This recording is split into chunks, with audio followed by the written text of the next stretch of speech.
What happens when a dead person doesn't accept that they are dead?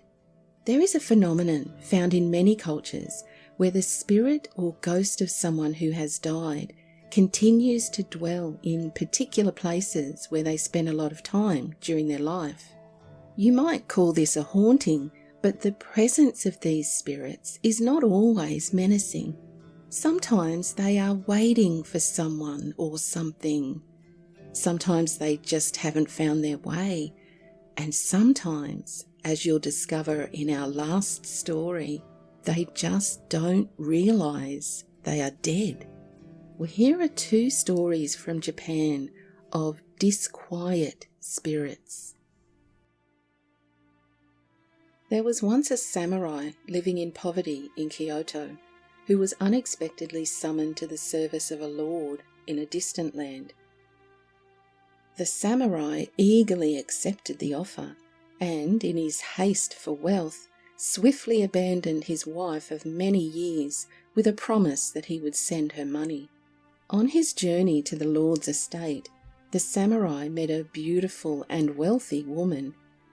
Instantly enamoured by this woman, the samurai, forgetting all he had left behind, took the woman as his wife. After several years, his service to the Lord came to an end. In all this time, he had not once sent money home to his poor wife in Kyoto, but he had long since grown weary of the selfish nature and constant demands of his second wife. The samurai found himself longing for his first wife, so loyal and gentle in her ways, and missed the simple but contented life they had enjoyed together. So he left his second wife and began the long journey back to Kyoto. It was midnight when his journey came to an end. The clear autumn sky bathed his old house in moonlight. As he approached, he saw the gate to the house stood open, and the house looked in disrepair. As he walked through the gate, his heart filled with remorse, guilt, and joy. The samurai entered his old home and found his wife sitting silently by herself in the darkness.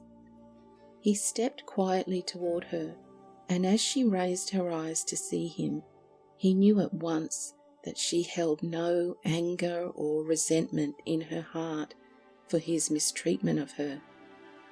Instead, she welcomed him back with forgiveness and open arms. The samurai was overcome with emotion and swore to his wife that they would live together from now on and never be parted. The two spent the entire night talking and laughing together before drifting off to sleep in each other's arms. The samurai woke and opened his eyes to see the bright morning sun bearing down on the house. He was shocked to see the decrepit state of their home in the cold light of day.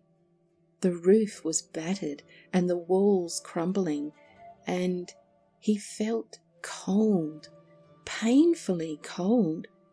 He turned to look at his wife, who he still cradled in his arms, to see that he was holding a dry corpse.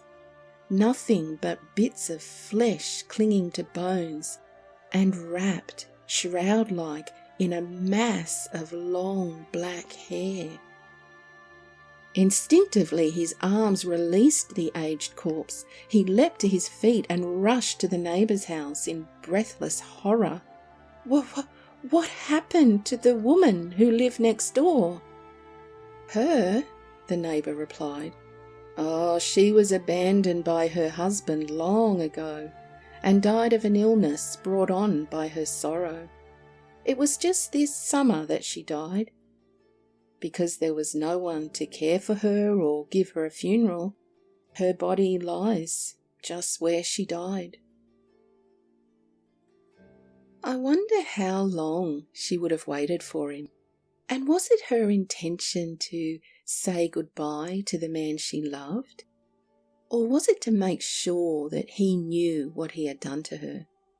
If you enjoy true tales of strange encounters, please consider becoming a member of my YouTube channel. Just click on the join button below for more info on how to join and the exclusive treats I have for members. Now, this one will give you the heebie-jeebies. This is one encounter among a mass ghost sighting event in Japan. July 2011. A bright, balmy night in the middle of a Japanese summer. A taxi driver cruised through the winding streets of Ishinomaki. The roads were quiet and fares rare. The driver saw a young woman in the distance, standing alone on the side of a deserted road, waving her arm in the air to catch his attention. It struck him as strange that, though the night was very warm, she wore a heavy winter coat.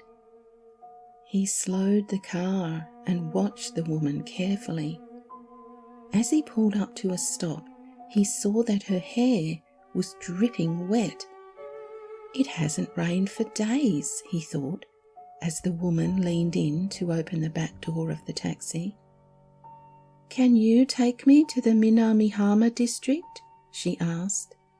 She lowered herself on the seat and closed the door as the driver turned on the meter. "The Minamihama district? That area is almost empty." His words were met with silence. He pulled the taxi away and accelerated slowly.